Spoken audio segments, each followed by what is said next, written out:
Hello guys, namaste. So today guys, I'm here in New Road.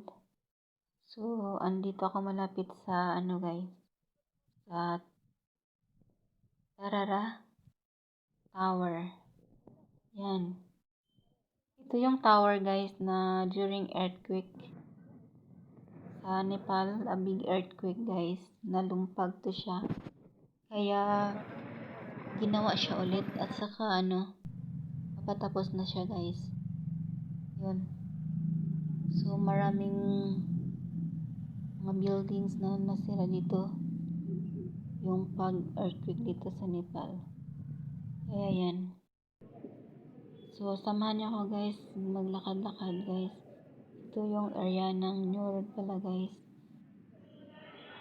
Maraming mabibili na medyo mura lang dito guys kasi maraming mga wholesale na mga shop dito.